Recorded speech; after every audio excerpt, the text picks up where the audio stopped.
Hi, everybody. Father Scott Vanderveer here with a message about our emotions during this highly emotional time in our lives and in our history. You may have heard a recent Profiles of Endurance episode with Joan Spelter, who's a 91-year-old woman who about 70 years ago faced that she had an anxiety disorder and she was no longer able to tolerate the symptoms that were robbing her of joy and vitality. So she began a journey of recovery that has given her 7 decades of stability and peace through the ups and downs of life. One of the things she said that she needed to learn about her anxiety was that although her symptoms were very distressing, they were utterly harmless. She said they were the harmless expressions of a nervous imbalance in her life, and there was no danger present. When she realized that she didn't need to be afraid of the thoughts and feelings, she could begin the work of healing. They were extremely distressing, but they were not dangerous.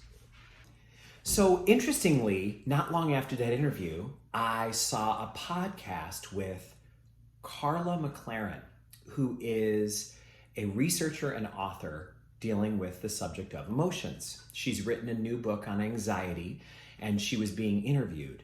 And one of the things that she said was very similar to what Joan said. We think that our emotions are a problem. We label emotions like anger and sadness and anxiety as a problem. She said, but they're not problems. They're not negative. Our emotions are not what are the problem. They are simply tools that are given us to deal with whatever the situational problem is. So the discomfort that we feel when we're anxious or sad or angry is not the emotion. The emotion is not what makes us uncomfortable. The emotion is there to help us deal with the situation that makes us uncomfortable. And what she said was really helpful. She said every emotion that you feel comes with a question to ask. And whenever you have that emotion, it's the signal, time for me to ask this question. So she says, when we're sad, the question is, what do I need to let go of? When we're angry, the question is, what boundary has been crossed? What thing that I value has been violated? And finally, when we're anxious, what do I need to do first in order to tackle this? Okay, so let's start with sadness. When I'm feeling sad, the question is, what needs to be let go of here? What am I letting go of? Or what do I need to let go of? This is here to signal a feeling that prompts me to ask a good question. And the question I need to ask with sadness is, what needs to be let go of? What am I letting go of?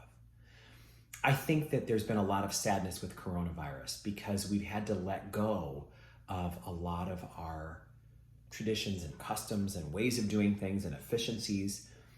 But of course, the reason those things are going away is because when there is a virus that we have no immunity against, those things are dangerous.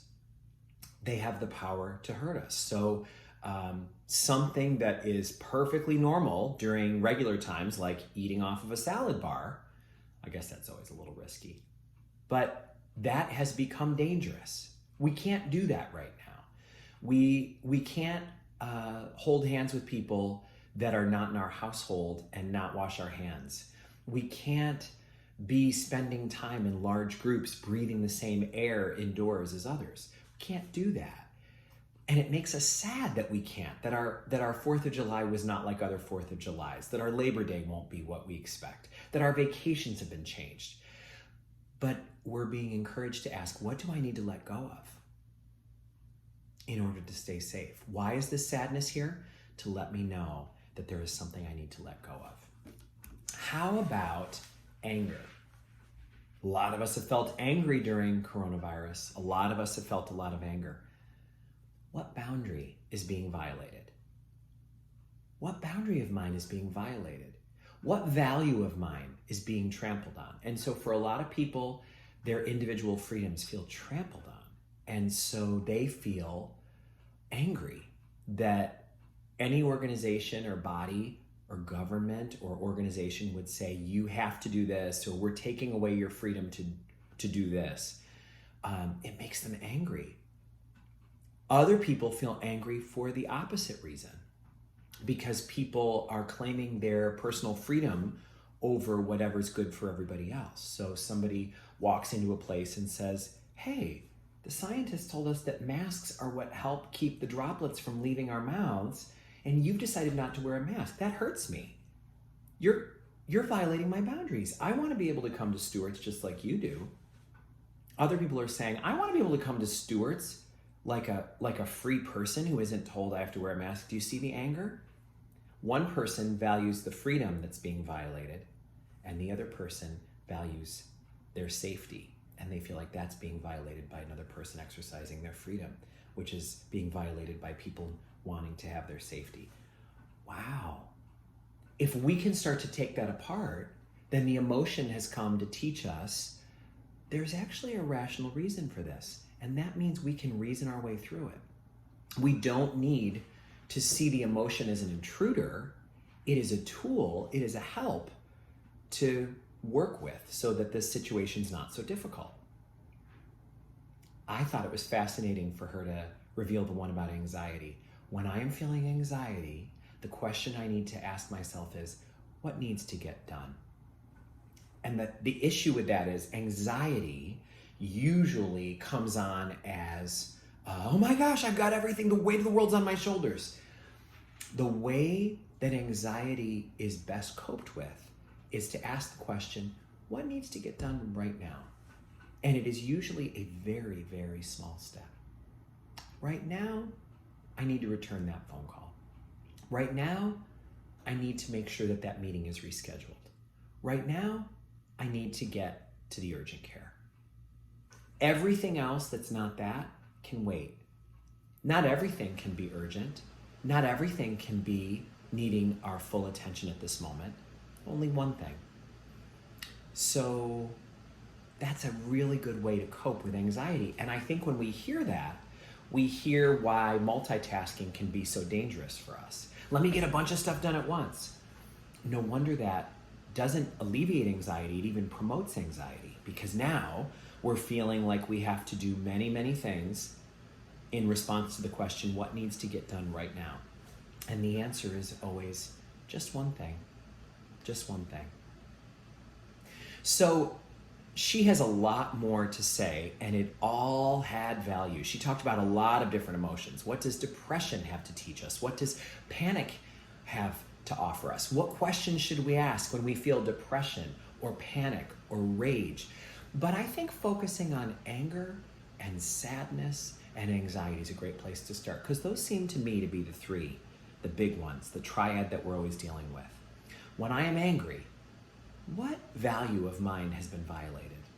And how can I work with that and express myself constructively? When I'm sad, what needs to be let go of? And when I am anxious, what needs to get done right now?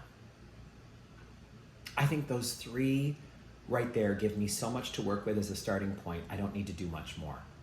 And I go back to the wisdom of Joan Spelter, who said, I do not need to be afraid of my emotions. I don't need to be afraid of even the worst kind of feelings I have, because although they may be extremely distressing, they are just the harmless expression of what's going on inside of me. There is no danger here. May all of us learn to work with our emotions, especially in trying times like these. And may we all grow closer to the God who made us and is the master of all of our emotions and of all the situations of our life. God bless you.